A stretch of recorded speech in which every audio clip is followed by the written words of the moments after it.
सुप्रभात बच्चों, आप सभी का आपकी ऑनलाइन क्लासेस में स्वागत है।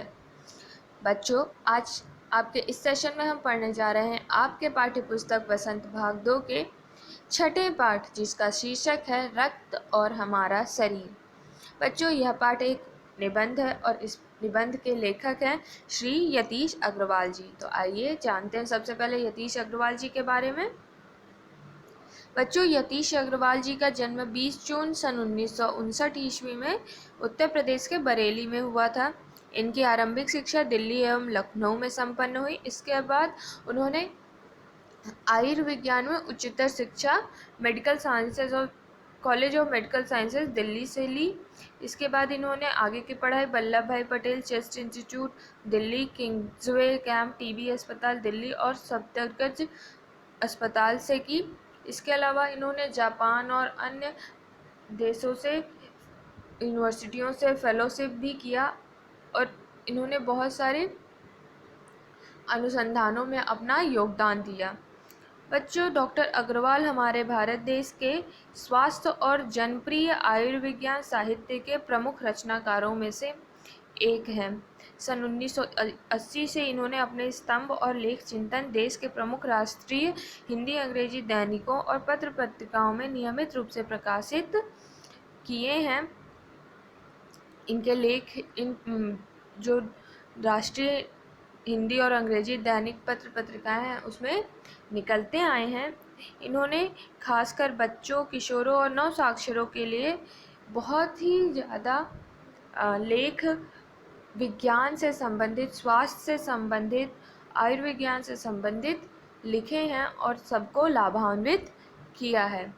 तो यह जो आज हम इस पाठ पढ़ने जा रहे हैं बच्चों, यह भी यतीश अग्रवाल जी द्वारा रचित एक लेख है, लिखित एक लेख है, जिसमें उन्होंने रक्त और हमारे शरीर यानी कि रक्त जो कि हमारे शरीर का बहुत महत्वपूर्ण भाग है, बहुत महत्वपूर्ण अवयव है, उसके बारे में, उसके अवयवों के बारे में और वो हमारे शरीर में किस प्रकार से काम करता है, इन सब के बारे में जानकारी देते हुए एक बहुत ही अच्छा लेख प्रस्तुत किया है, जिससे हम और आप रक्त के बारे में, रक्त के महत्व के बारे में और उसके शरीर, हमारे शरीर में उसके कार्य के बारे में अच्छे से समझ सकेंगे। तो आइए इस पाठ को शुरू करते हैं और जानते हैं कि हमारे शरीर में रक्त किस प्रकार से काम करता है, उसके कितने अवयव हैं और उसका हमारे जीवन में कितना महत्व है। ठीक बच्चों,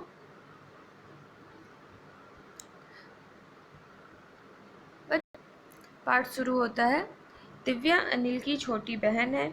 यूँ तो वह शुरू से ही कमज़ोर है, लेकिन इधर उधर कुछ दिनों से उसे हर समय थकान महसूस होती रहती है।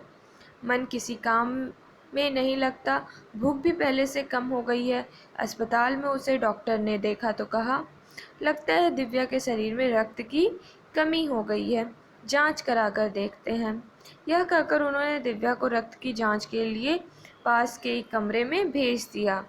वहाँ अनिल को अपनी ही जान पहचान की डॉक्टर दीदी दिखाई दी। डॉक्टर दीदी ने कहा, कहो अनिल, कैसे आना हुआ? अनिल ने बताया कि डॉक्टर ने दिव्या को खून की जांच के लिए आपके पास भेजा है।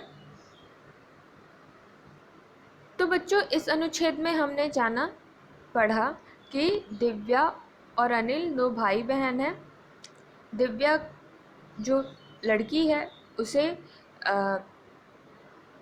थकान और कमजोरी जैसे लक्षण दिखाई देते हैं, तो उसका भाई, बड़ा भाई अनिल उसे अस्पताल लेकर जाता है और वहाँ डॉक्टर जब उसे देखते हैं तो वो उन्हें इन लक्षणों को देखकर लगता है कि उस दिव्या के रक्त की जांच करवाई जानी चाहिए। डॉक्टर को लक्षण देख के ऐसा लगता है कि उस दिव्या को रक्त की कमी हो गई है। यह कहकर डॉक्टर दिव्या और अनिल को पास वाले कमरे में भेज देते हैं। वहाँ अनिल को पास वाले कमरे में अपने जान पहचान की एक दीदी दिखाई दे देती हैं और वो उससे पूछती हैं कि अनिल, तुम यहाँ कैसे आए, मतलब अस्पताल में क्या करने आए हो? तो अनिल बताता है कि उसे अपनी छोटी बहन का खून का जांच करवाना है। आइए अब कहानी निबंध को आगे पढ़ते हैं। इतना सुनते ही डॉक्टर दीदी ने दिव्या की उंगली से रक्त की कुछ बूंदें एक छोटी सी शीशी में डाल दी और स्लाइड पर लगा दी। फिर अनिल से बोली, अनिल तुम कल अस्पताल से रिपोर्ट ले जाना। अगले दिन अस्पताल पहुंचकर अनिल ने डॉक्टर दीदी के कमरे में दरवाजे पर दस्तक दी। भीतर से आवाज आई, आ जाओ। अनिल ने कमरे में प्रवेश किया तो पाया डॉक्टर दीदी सूक्ष्मदर्शी द्वारा एक स्लाइड की जांच कर रही थीं। दीदी के इशारे से वह पास रखी एक कुर्सी पर बैठ गया। स्लाइड की जांच पूरी होने पर डॉक्टर दीदी ने साबुन से हाथ धोए और तौलिए से पोंछती हुई बोली, अनिल, दिव्या को एनीमिया है। चिंता की बात नहीं, कुछ दिन दवा लेगी तो ठीक हो जाएगी। बच्चों, इस अनुच्छेद में हम देखते हैं कि जब अनिल कहता है कि उसे डॉक्टर ने दिव्या के खून की जांच के लिए उस कमरे में भेजा है, तो दीदी, जो डॉक्टर दीदी हैं, वो क्या करती हैं, तुरंत दिव्या की उंगली से खून की कुछ बूंदें निकालकर एक शीशी में रख लेती हैं। जैसा कि आपको बच्चों इस चित्र में दिखाई दे रहा है, इसी प्रकार से डॉक्टर्स खून का नमूना लेकर एक शीशी में रख लेते हैं जिसमें कुछ बूंद खून रहते हैं। तो वो डॉक्टर दीदी भी यही काम करती हैं और उसके बाद वो एक स्लाइड पर खून की कुछ बूंदें डालकर रख लेती हैं। यानी कि शीशी में रखने के साथ साथ ही, इस प्रकार की शीशी में रखने के साथ साथ ही, वो एक कांच की स्लाइड पर, बच्चों यहाँ पे आपको दिखाई दे रहा होगा, वो उसे यहाँ उस स्लाइड पर भी स्लाइड होती है कांच की, एक छोटी सी पतली सी पट्टी, जिस पे हम किसी भी खून के नमूने को उस लगाकर और उसको फिर फैलाकर क्या करते हैं, सूक्ष्मदर्शी के नीचे रखते हैं और फिर सूक्ष्मदर्शी से उसकी जांच की जाती है। तो दीदी भी वही करती हैं काम, दिव्या के खून को लेकर उस स्लाइड शीशी में रखती हैं और थोड़ा सा कुछ बूंद खून के स्लाइड पर लगाकर उसे रख देती हैं और अनिल को बोलती हैं कि तुम अस्पताल आकर कल रिपोर्ट ले जाना। अगले दिन अनिल क्या करता है, अस्पताल पहुंचता है और डॉक्टर दीदी जिस कमरे में बैठती हैं उस कमरे के दरवाजे पर जाकर दस्तक देता है। बच्चों, दस्तक देने का अर्थ होता है वहाँ जाकर दरवाज़ा खटखटाता है, वहाँ पहुँच जाता है, आ जाता है। फिर भीतर से आवाज़ आती है, आ जाओ। यानी कि डॉक्टर दीदी अनिल को बोलती हैं कि अंदर आ जाओ। अनिल जैसे कमरे में प्रवेश करता है, वो देखता है कि डॉक्टर दीदी क्या कर रही हैं। इस चित्र की भांति डॉक्टर दीदी, जैसा कि आप लोग देख पा रहे हो चित्र में, एक लड़की महिला है और वो क्या कर रही हैं, सूक्ष्मदर्शी से खून की देख रही है ना। यहाँ पे एक नीचे स्लाइड लगा हुआ है और उसी को सूक्ष्मदर्शी के द्वारा देख रही हैं। तो जो डॉक्टर दीदी हैं वो भी यही काम कर रही होती हैं और वो इशारे से ही अनिल को बोल देती हैं कि तुम कुर्सी पे बैठ जाओ। और फिर वो जैसे ही स्लाइड की पूरी जांच कर लेती हैं सूक्ष्मदर्शी के द्वारा, वो अपना हाथ साबुन से धोती हैं और तौलिया से पोंछती हैं और वो पोंछते हुए ही बोलती हैं कि अनिल, दिव्या को एनीमिया हो गया है। चिंता की बात नहीं, कुछ दिन दवा लेगी तो ठीक हो जाएगी। बच्चों, अब यहाँ पर हम सब के लिए एक नया शब्द आया, एनीमिया। अब हम आगे लेख में पढ़ेंगे कि ये आखिर एनीमिया क्या है। यह मूलतः एक रोग है, जैसा कि हम सभी अनुमान लगा पा रहे हैं यहाँ पे कि दिव्या के खून की जांच हुई है और दीदी बोल रही है कि उसे एनीमिया हो गया है, अर्थात एनीमिया एक रोग का नाम है। और फिर वो कहती हैं कि चिंता की कोई बात नहीं, कुछ दवा लेगी तो ठीक हो जाएगी। यानी कि ये कोई खास ऐसी गंभीर बीमारी नहीं है, ये दवा लेने पर ठीक हो सकती है, ऐसी बीमारी है। तो आइए जानते हैं कि आखिर ये एनीमिया होता कैसे है। डॉक्टर दीदी आगे अनिल को क्या बताती हैं। यहाँ पर बच्चों आप लोगों को चित्र दिखाया गया, इस चित्र से आप लोग और अच्छे से समझ पाएंगे कि सूक्ष्मदर्शी से किस प्रकार से खून की जांच होती है। बच्चों, आप देख पा रहे हो, यह एक सूक्ष्मदर्शी आपको चित्र में दिखाई दे रहा है। यह एक सूक्ष्मदर्शी है और ये एक स्लाइड है और इस स्लाइड पर क्या है, एक बूंद खून की एक बूंद को लिया गया है। इसी प्रकार से खून की बूंद को ये इस स्लाइड पर लेकर और इसे फैलाकर और सूक्ष्मदर्शी के नीचे रखकर इसकी जांच की जाती है, जिससे कि हम खून में क्या क्या चीज़ें हैं, कितनी चीज़ें हैं, ये सारी चीज़ें हम देख सकते हैं। क्योंकि बच्चों, खून एक तरल पदार्थ है जिसमें बहुत सारी चीज़ें मिलती हैं। अभी आगे चलकर हम इस लेख से इन बातों का पता लगाएंगे। ठीक बच्चों, तो आइए आगे देखते हैं डॉक्टर दीदी एनीमिया के बारे में क्या बताती हैं। अनिल के मन में जिज्ञासा हुई। वह बोला, दीदी एक सवाल पूछूं?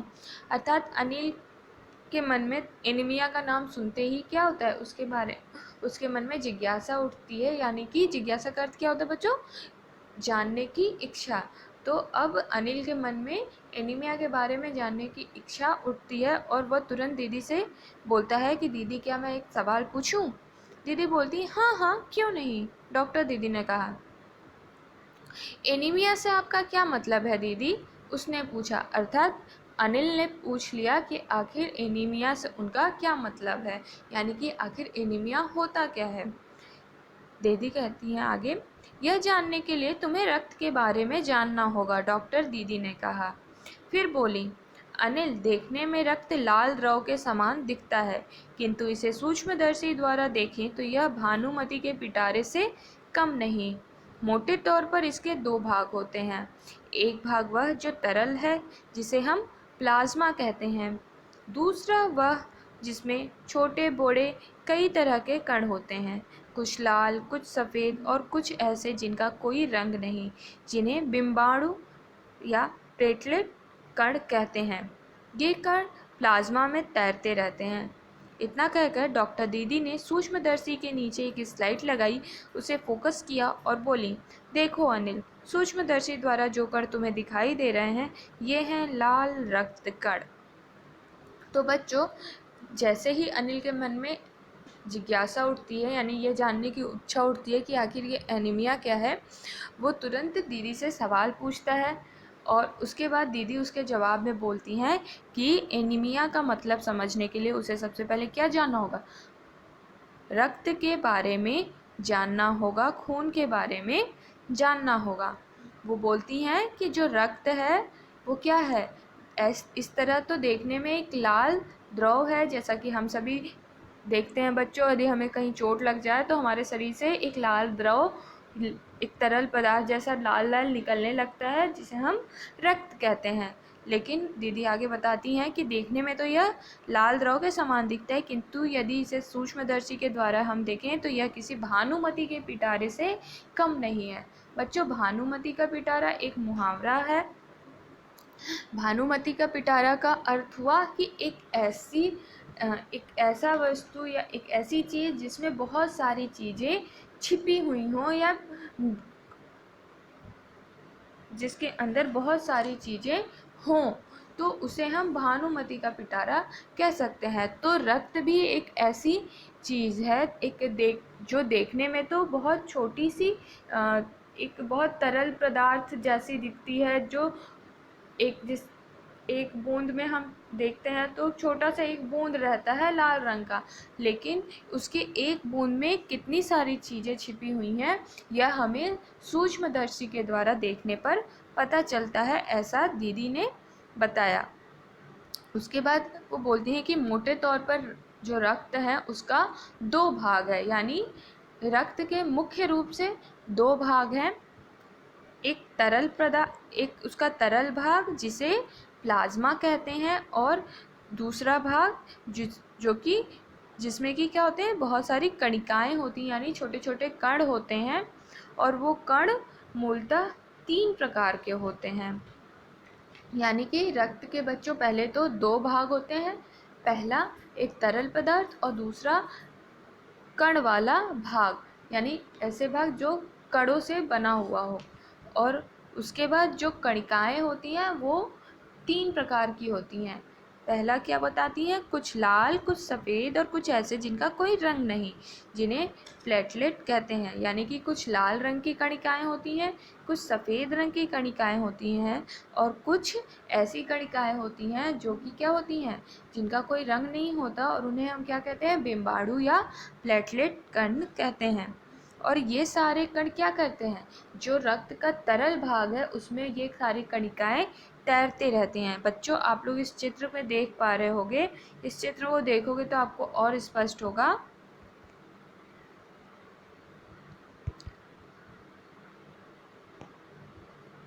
ये देखिए बच्चों, चित्र में आपको दिख रहा है एक पीला पीला ये कुछ भाग है और उसमें कुछ लाल, सफ़ेद और कुछ हल्के एकदम छोटे छोटे रंग के ऐसे दिखाई दे रहे हैं कण। ये रक्त ही है, और रक्त के ये सब प्रकार आपको उसके भाग दिखाई दे रहे हैं, उसके अवयव दिखाई दे रहे हैं। ये जो पीला सा भाग आपको चारों तरफ फैला हुआ दिखाई दे रहा है, यही रक्त का तरल भाग है। इसे हम क्या कहते हैं, प्लाज्मा कहते हैं। और ये जो लाल लाल गोल गोल दिखाई दे रहा है बच्चों, ये लाल रक्त कणिकाएं हैं। और सफ़ेद रंग से जो दिखाई दे रहा है ये श्वेत रक्त कणिकाएं हैं। और ये जो छोटा छोटा बच्चों आपको दिखाई दे रहा है, बिल्कुल आप यहाँ ध्यान से देखिए, तो ये क्या है, ये बिम्बाणु या प्लेटलेट्स हैं। आगे के चित्रों में हम इसे और स्पष्ट तरीके से देख पाएंगे। तो यहाँ हमने देखा कि रक्त के मूलतः कितने भाग होते हैं, 2 भाग होते हैं, एक तरल भाग और एक कणिकाओं वाला भाग। तरल भाग को हम प्लाज्मा कहते हैं, और कणिकाओं वाला जो भाग है उसके 3 प्रकार की कणिकाएं होती हैं, कुछ लाल, कुछ सफ़ेद और कुछ रंगहीन, जिन्हें हम प्लेटलेट या बिम्बाणु कहते हैं। तो जो लाल रक्त कणिकाएं हैं वो लाल रंग की होती हैं, जो श्वेत रक्त कणिकाएं हैं वो सफ़ेद रंग की होती हैं, और कुछ ऐसे प्लेटलेट कण होते हैं जो रंगहीन होते हैं, जिन्हें हम क्या कहते हैं, बिम्बाणु कहते हैं या प्लेटलेट कहते हैं। और ये सारे जो रक्त का तरल भाग है यानी कि प्लाज्मा है, उसमें क्या करते रहते हैं, तैरते रहते हैं। तो इस प्रकार से दीदी ने रक्त के अवयवों के बारे में अनिल को बताया। और उन्होंने कहा, सूक्ष्मदर्शी के नीचे एक स्लाइड लगा दी, जैसा कि हमने पिछले चित्रों में देखा, सूक्ष्मदर्शी के नीचे कैसे खून को एक कांच की पट्टी पर फैलाकर स्लाइड तैयार किया जाता है और उसे ही सूक्ष्मदर्शी के नीचे लगाकर फोकस करके उसकी जांच की जाती है। तो वैसे ही करके उन्होंने दीदी ने अनिल को दिया, और फिर अनिल को बोला कि तुम दिखाया और कहा कि देखो, ये इस सूक्ष्मदर्शी के द्वारा तुम्हें जो लाल लाल कण दिखाई दे रहे हैं, ये रक्त के लाल कणिकाएं हैं। ऐसा उसे दीदी समझाती हैं। आइए आगे जानते हैं। बच्चों, यहाँ पे आप इस चित्र में देखकर और अच्छे से आपको समझ में आ जाएगा। ये देखिए, यहाँ इसमें रक्त के कणों को और स्पष्ट तरीके से दिखाया गया है।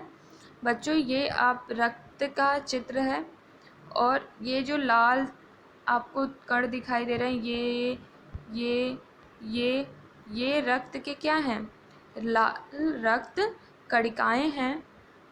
इसके बाद आपको ये जो हल्का सफ़ेद रंग का दिखाई दे रहा है, ये रक्त का क्या है, श्वेत रक्त कणिका है। रक्त का वह भाग जो सफ़ेद रंग का होता है, सफ़ेद रंग के कण तैरते रहते हैं, उसे हम क्या कहते हैं, श्वेत रक्त कणिकाएं कहते हैं, जिसे अंग्रेजी में आप लोग WBC के नाम से जानते हो, वाइट ब्लड सेल्स।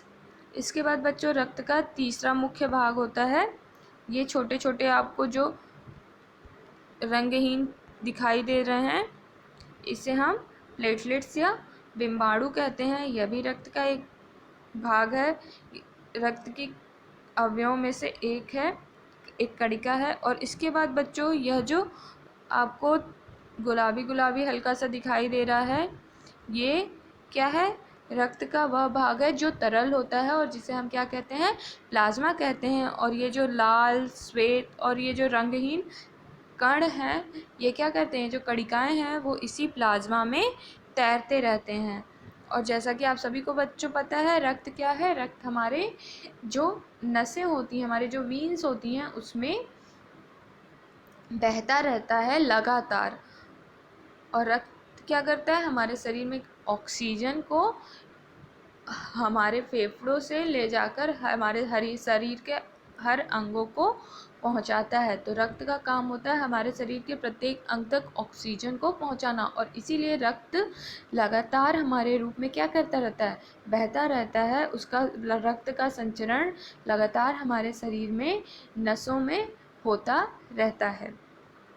तो यहाँ इस चित्र के माध्यम से हमने रक्त के विभिन्न कणों के बारे में यानी कि अवयवों के बारे में जाना, उन्हें देखा और समझा।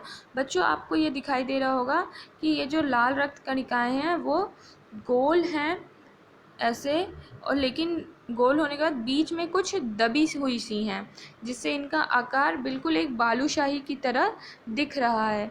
आगे चलकर हम देखेंगे कि इस लेख में डॉक्टर दीदी और अनिल के बारे में इन्हीं लाल रक्त कणिकाओं के इन्हीं आकारों के बारे में बात हो रही है। ये कैसा बच्चों आपको दिखाई दे रहा है ना, ये ऐसे गोल है लेकिन बीच में इसका सेंटर में क्या है, हल्का सा दबा हुआ है। तो इसे ही बालूशाही के आकार का आगे चलकर अनिल कहता है। तो आइए आगे पढ़ते हैं लेख में और क्या क्या बातें बताई गई हैं रक्त के बारे में। स्लाइड देख मानो आश्चर्य से उछल पड़ा था अनिल। रक्त की एक बूंद में इतने सारे कण, इसकी तो वह कल्पना भी नहीं कर सकता था। वह बोला, इन्हें देखकर तो ऐसा लग रहा है मानो बहुत सी छोटी छोटी बालूशाही रख दी गई हों। जैसा कि मैंने बच्चों आपको पिछली साइड में रक्त की लाल कणिकाओं को दिखाते हुए बोला, अनिल बिल्कुल वही बात बोलता है। जैसा कि आप इस चित्र में भी देख रहे हो, इतनी सारी लाखों क्या रक्त कणिकाएं, लाल रक्त कणिकाएं रक्त में दिख रही हैं।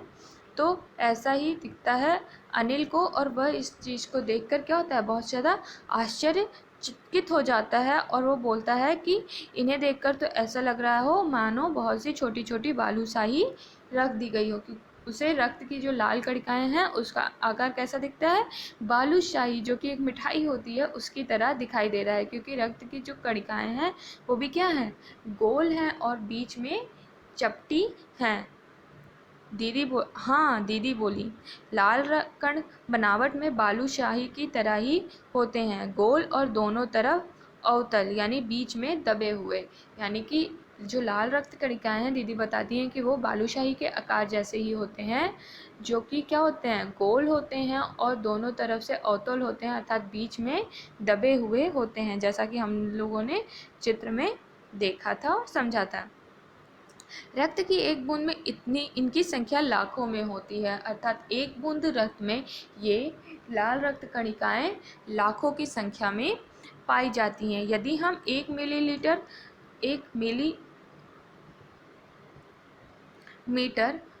रक्त लें तो उनमें हमें 40 से 55 लाख कण मिलेंगे। अर्थात दीदी बताती हैं कि यदि हम रक्त की 1 मिलीमीटर रक्त लें, यानी 1 मिलीमीटर जितना रक्त लें, तो उसमें हमें लाल रक्त कणिकाएं कितनी मिलेंगी, 40 से 55 लाख लाल रक्त कणिकाएं हमें मिलेंगी। तो इस प्रकार से बच्चों आपको पता होगा कि हमारे शरीर में कुल लगभग 5 लीटर के करीब रक्त होता है। तो जब सोचिए आप कि 1 मिलीमीटर में 40 से 55 लाख रक्त कणिकाएं हैं, तो हमारे पूरे शरीर में कितनी लाखों रक्त कणिकाएं होती होंगी।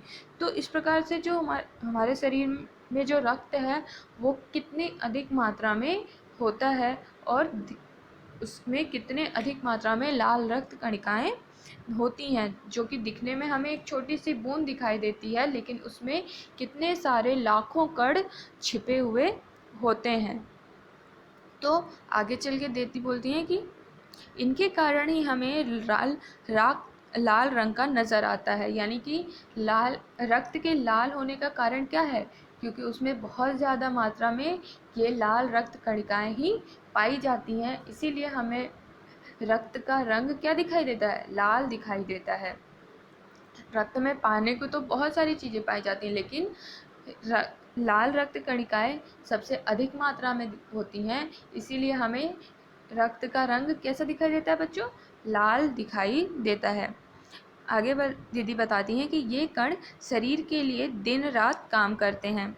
सांस लेने पर साफ हवा से जो ऑक्सीजन तुम प्राप्त करते हो उसे शरीर के हर हिस्से में पहुंचाने का काम इन कणों का ही है। इनका जीवन काल लगभग 4 महीने होता है। 4 महीने के होते होते ये नष्ट हो जाते हैं, लेकिन एक साथ नहीं, धीरे धीरे, कुछ आज, कुछ कल, कुछ उससे अगले दिन। तब तो कुछ ही महीनों में ये खत्म हो जाते होंगे, अनिल ने कहा। तो बच्चों, जैसा कि हमने पहले चर्चा की थी, रक्त का कार्य क्या होता है हमारे शरीर में। ये लाल रक्त कणिकाएं हमारे शरीर में क्या करती हैं? हमारे शरीर में ऑक्सीजन को एक, जो हम सांस लेते हैं उसमें जो ऑक्सीजन हमें प्राप्त होता है उसे फेफड़ों से शरीर के अन्य अंगों तक पहुंचाने का कार्य यह लाल रक्त कणिकाएं ही करती हैं। तो रक्त के जो सबसे मुख्य भाग है, जो सबसे अधिक मात्रा में पाए जाते हैं, रक्त के जो अवयव हैं, लाल रक्त कणिकाएं, उनका हमारे शरीर में क्या काम है बच्चों? उनका काम है हमारे शरीर के प्रत्येक अंग तक ऑक्सीजन को पहुंचाना। और ये हमारे शरीर में दिन रात काम करते हैं। ये लाल रक्त कणिकाएं दिन रात हमारे शरीर में ऑक्सीजन को प्रत्येक अंगों तक पहुंचाने का कार्य करते हैं। आगे दीदी बताती हैं कि इन लाल रक्त कणिकाओं का जीवन काल क्या होता है कि लगभग 4 महीने के करीब होता है, और 4 महीने में ये क्या होते हैं? धीरे धीरे नष्ट हो जाते हैं, लेकिन एक साथ नहीं, सारी की सारी, कुछ आज नष्ट होती हैं, कुछ कल नष्ट होती हैं, कुछ उसके कुछ दिन बाद नष्ट होती हैं।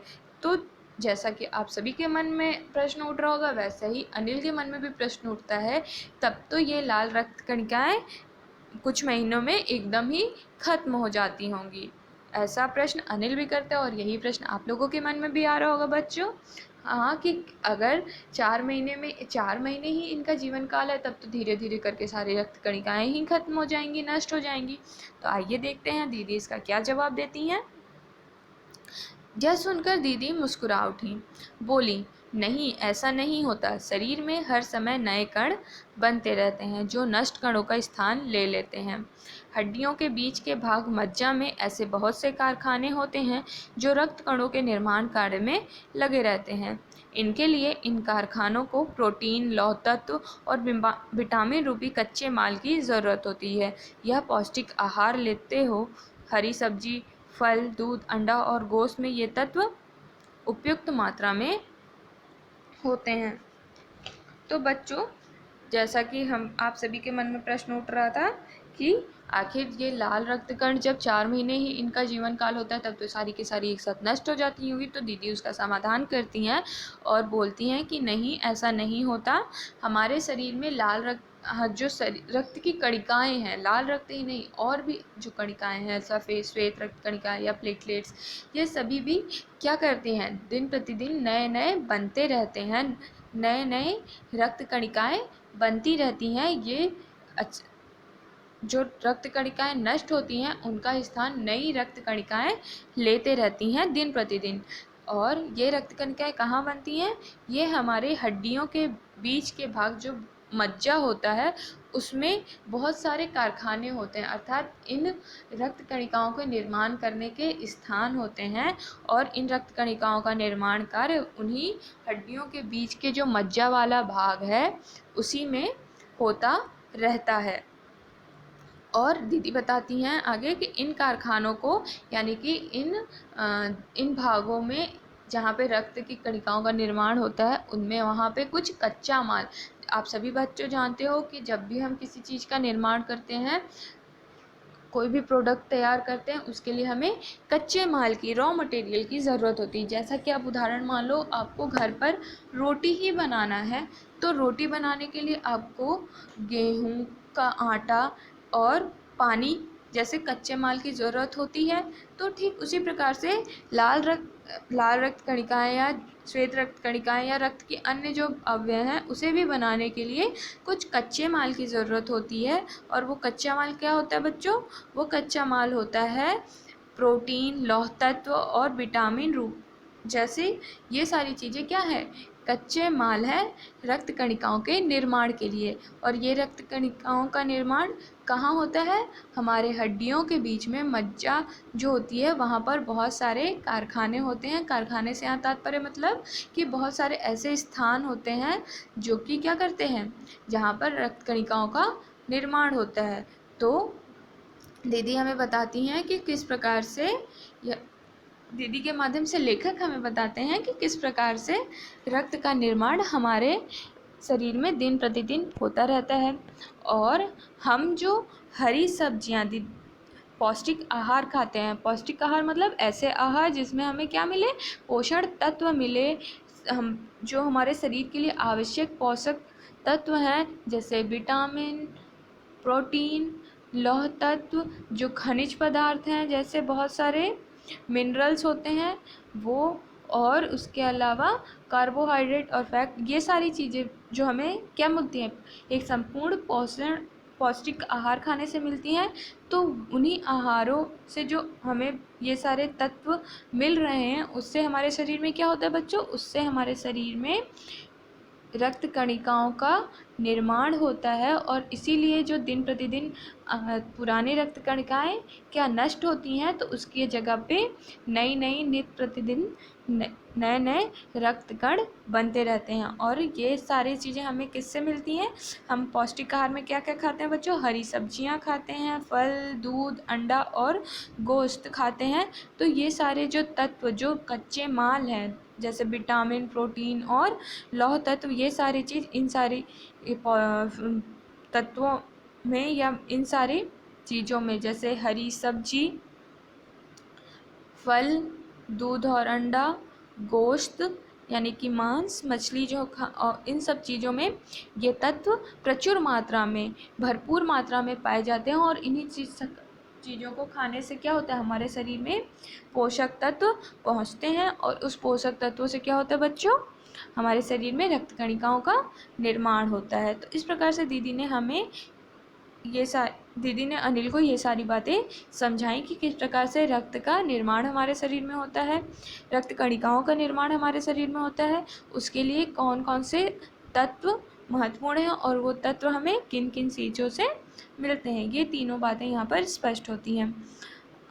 आगे दीदी कहती हैं कि यदि कोई व्यक्ति उचित आहार ग्रहण नहीं करता तो इन कारखानों को आवश्यकता अनुसार कच्चा माल नहीं मिल पाता। नतीजा यह होता है कि रक्त कण बन नहीं पाते, रक्त में इनकी कमी हो जाती है। लाल कणों की इसी कमी को एनीमिया कहते हैं।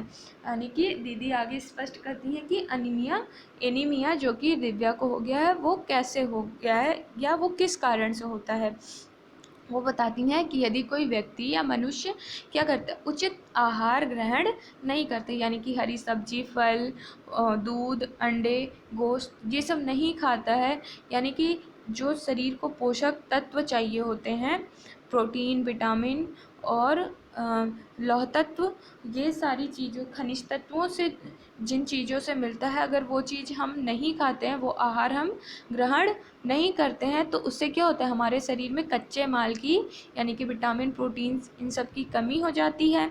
आवश्यकता अनुसार कच्चा माल नहीं मिल पाता है और उसके बाद जो कणिकाएँ हैं उनका निर्माण नहीं हो पाता है, और उनकी कमी हमारे रक्त में हो जाती है। और इसी रक्त की कमी, लाल रक्त कणों की कमी को क्या कहा जाता है, एनीमिया कहा जाता है। ऐसा दीदी हमें बताती हैं। यानी कि उचित आहार ग्रहण न करने से आवश्यकता अनुसार हमें पोषक तत्व नहीं मिलता, और जब पोषक तत्व नहीं मिलता तो हमारे शरीर में रक्त कणों का निर्माण नहीं हो पाता, और जब रक्त कणों का निर्माण नहीं हो पाता तो रक्त में उनकी क्या हो जाती है, कमी हो जाती है। और इन्हीं लाल कणों की कमी को हम क्या कहते हैं, एनीमिया कहते हैं। यानी कि जब रक्त में लाल रक्त कणिकाओं की कमी हो जाए तो उससे जो हमें लक्षण होते हैं, वो जो रोग होता है उसे हम क्या कहते हैं बच्चों, एनीमिया कहते हैं। और यही रोग क्या हो गया है, दिव्या को हो गया है। और इसी कारण से दिव्या को क्या हो रहा है, थकान महसूस हो रही है और कमजोरी महसूस हो रही है। क्योंकि बच्चों देखो, आप सभी जानते हो लाल रक्त कणिकाएं क्या करती हैं, हमारे शरीर के प्रत्येक अंग में ऑक्सीजन पहुंचाती हैं। तो जब लाल रक्त कणिकाएं ही कम हो जाएंगी तो हमारे शरीर के प्रत्येक अंग में ऑक्सीजन कम पहुँचेगा, और जब ऑक्सीजन को कम पहुँचेगा तो क्या होगा, हमारे शरीर का प्रत्येक अंग अच्छे से काम नहीं करेगा। और जब हमारे शरीर का प्रत्येक अंग अच्छे से काम नहीं करेगा तो उसका तात्पर्य क्या होता है, उसका तात्पर्य ये होगा कि हमारा शरीर हमारा थका थका महसूस करेगा, हम बीमार होने लगेंगे। तो ये सभी किसके कारण है, ये सभी कारण है उचित आहार ग्रहण न करने के और हमारे शरीर में रक्त कणिकाओं की कमी के कारण। तो इस यहाँ पे हमें ये सारी बातें स्पष्ट होती हैं। फिर आगे तो क्या संतुलित आहार लेने मात्र से यह हम एनीमिया से बच सकते हैं, बचे रह सकते हैं, अनिल ने सवाल किया। यानी कि क्या हम संतुलित आहार लेते रहें, अपने खाने में उन चीज़ों को शामिल करते रहें जिससे हमें पौष्टिक तत्व मिलते रहें, तो क्या हमें एनीमिया नहीं होगा, ऐसा अनिल सवाल करता है। तो आइए जानते हैं कि क्या सचमुच ऐसा होगा कि केवल पौष्टिक आहार ग्रहण करने से हमें एनीमिया नहीं होगा। दीदी बोली, हाँ, यह कहना काफ़ी हद तक सही होगा। यूँ तो एनीमिया बहुत से कारणों से होता है, किंतु हमारे देश में इसका सबसे बड़ा कारण पौष्टिक आहार की कमी है। इसके अलावा इस रोग का एक और बड़ा कारण है पेट में कीड़ों का हो जाना। यानी कि दीदी स्पष्ट करती हैं कि हाँ, हमारे देश में सबसे अधिक जो एनीमिया होने का कारण, सबसे प्रमुख कारण है, वो है पौष्टिक आहार की कमी। यानी कि पौष्टिक आहार न लेने के वजह से ही हमारे देश में सबसे अधिक एनीमिया होता है। लेकिन एनीमिया के होने का एक और बड़ा कारण है, एक और बहुत महत्वपूर्ण कारण है, वो क्या है बच्चों, पेट में कीड़ों का हो जाना। यानी कि जब हमारे पेट में कीड़े हो जाते हैं तो उसके कारण भी क्या होता है, एनीमिया हो सकता है। आगे बताती हैं दीदी कि ये कीड़े कैसे होते हैं। तो दीदी कहती हैं कि ये कीड़े प्रायः दूषित जल और खाद्य पदार्थों द्वारा हमारे शरीर में प्रवेश करते हैं। यानी कि ये जो कीड़े हैं जिसकी बात दीदी कह रही हैं, जिसके पेट में होने से एनीमिया हो जाता है, वो कीड़े दूषित जल और खाद्य पदार्थ, दूषित यानी कि गंदे जल को पीने से या गंदा खाना खाने से क्या हो जाता है बच्चों, हमारे शरीर में प्रवेश कर जाता है। अतः इनसे बचने के लिए यह आवश्यक है कि हम पूरी सफाई से बनाए गए खाद्य पदार्थ को ही ग्रहण करें। यानी कि कीड़े हमारे शरीर में प्रवेश ना करें, इसके लिए हमें क्या ध्यान रखना चाहिए, हमें यह ध्यान रखना चाहिए कि हम साफ़ जल ही पिएं और साफ़ सफाई से बनाए गए खाने को ही खाएं। इसीलिए बच्चों, हम सभी को हमेशा यह सिखाया जाता है कि हम बाहर की चीज़ें ना खाएं, क्योंकि बाहर जो चीज़ें बन रही हैं हमें उसका ज्ञान नहीं होता है कि वो कितनी साफ़ सफाई से बनी है। और इसके अलावा भी हमें जब भी जल पीने की बात होती है तो हमें कहा जाता है कि हमें हमेशा साफ़ जल, पीने योग्य जल ही पीना चाहिए, कोई भी जल नहीं पीना चाहिए, क्योंकि जल अगर गंदा होगा तो उससे हमें बहुत सारे रोग हो जाते हैं, जिनमें से एक अभी हमें पता चल रहा है क्या है, कि दूषित जल पीने से हमें एनीमिया भी हो जाता है, क्योंकि दूषित जल या दूषित खाना खाने से हमारे शरीर में कीड़े प्रवेश कर जाते हैं। वो कीड़े हमारे पेट में क्या करते हैं, जाला बना लेते हैं। आगे देखते हैं क्या बताती हैं। आगे दीदी बताती हैं कि भोजन करने से पूर्व अच्छी तरह से हाथ धो लें और साफ़ पानी ही पिएं। यानी कि हमें हमेशा भोजन करने से पूर्व बच्चों, जैसा कि हम सब आपको बताते हैं, क्या करना चाहिए, हाथ धोकर खाना चाहिए, क्योंकि हमारे हाथ में भी बहुत सारी गंदगियाँ लगी रहती हैं, बहुत सारे कण जो हमें दिखाई भी नहीं देते हैं, बहुत सूक्ष्म कीटाणु लगे रहते हैं। इसीलिए जब भी हम कुछ खाने जाएं तो हमें क्या करना चाहिए, अपना हाथ धो लेना चाहिए। इसके बाद कहती हैं, और हाँ अनिल, एक किस्म के कीड़े भी हैं जिनके अंडे ज़मीन की ऊपरी सतह में पाए जाते हैं। इन अंडों से उत्पन्न हुए लार्वे त्वचा के रास्ते शरीर में प्रवेश कर आंतों में अपना घर बना लेते हैं। इनसे बचने का सहज उपाय यह है कि शौच के लिए हम शौचालय का ही प्रयोग करें और इधर उधर नंगे पैर ना घूमें। यानी कि दूषित जल और खाने से जो कीटाणु हमारे शरीर में प्रवेश करते हैं वो तो करते ही हैं बच्चों, लेकिन उसके अलावा कुछ ऐसे कीड़े भी हैं, कुछ ऐसे कीटाणु भी हैं जिनके बारे में दीदी बताती हैं कि वो जिनके अंडे क्या होते हैं, ज़मीन की ऊपरी सतह पर पाए जाते हैं। और इन अंडों से जो उत्पन्न लार्वा होता है, यानी कि अंडों से जो कीटाणु का जो लार्वा होता है, निकला हुआ वो क्या करता है, त्वचा के माध्यम से हमारे शरीर में प्रवेश कर जाता है। सोचिए आप कितना, मतलब कि हमारे शरीर में त्वचा के माध्यम से वो कीटाणु प्रवेश कर जाते हैं। और इससे बचने का सबसे सरल उपाय यही है कि हम क्या करें,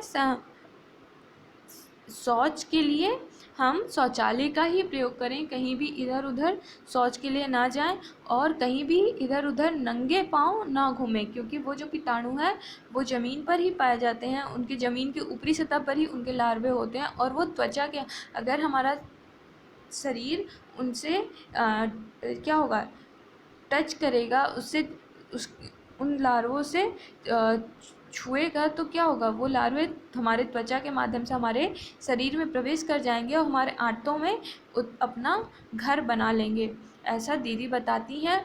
और इसी प्रकार बच्चों हमें यहाँ से ये जानकारी मिलती है कि किस प्रकार से जो हमें कहा जाता है कि हमें इधर उधर शौच नहीं करना चाहिए, हमें शौचालय में ही शौच करना चाहिए और साफ़ सफाई से सदैव हाथ धोकर खाना खाना चाहिए, हमेशा साफ़ जल ही पीना चाहिए, कुछ भी बाहर का बना हुआ या ऐसी चीज़ें जो जिनके बारे में हमें जानकारी नहीं है कि वो साफ़ सफाई से बने हैं कि नहीं बने हैं, ऐसी चीज़ों को नहीं खाना चाहिए और नंगे पाँव भी नहीं घूमना चाहिए। तो इन सारी चीज़ों का कारण हमें यहाँ स्पष्ट होता है कि किस लिए ऐसा कहा जाता है, क्योंकि दूषित जल और दूषित खाना खाने से क्या होता है बच्चों, हमारे शरीर में कीटाणु चले जाते हैं।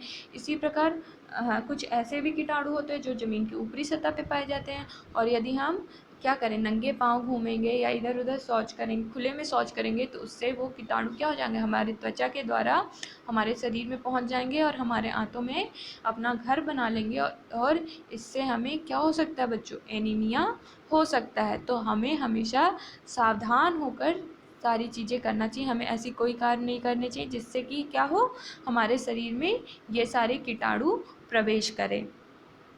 इसके बाद बच्चों अनिल कहता है, दीदी यह तो बहुत ही महत्वपूर्ण बात बताई आपने। अनिल बोला। वह पल भर सोच में डूबा रहा, फिर बोला, आपने बताया था कि रक्त में सफ़ेद कण और बिम्बाणु भी होते हैं, शरीर में उनका क्या काम है? बच्चों यहाँ तक हमने जाना कि शरीर में लाल रक्त कणिकाओं का क्या काम होता है और वो कैसे बनते हैं, उनका जीवन काल कितना होता है और वो किस प्रकार से उनकी कमी से हमें एनीमिया जैसे रोग भी हो जाते हैं। अब अनिल के मन में ये सवाल उठता है कि हमारे शरीर में, जैसा कि दीदी ने बताया, रक्त के और भी दो मुख्य भाग हैं, श्वेत रक्त कणिकाएं और बिम्बाणु। अब उनका क्या कार्य है, यह सवाल अनिल के मन में उठता है। और आइए अब आगे के भाग में हम जानेंगे कि हमारे शरीर में श्वेत रक्त कणिकाओं और बिम्बाणुओं का क्या कार्य होता है।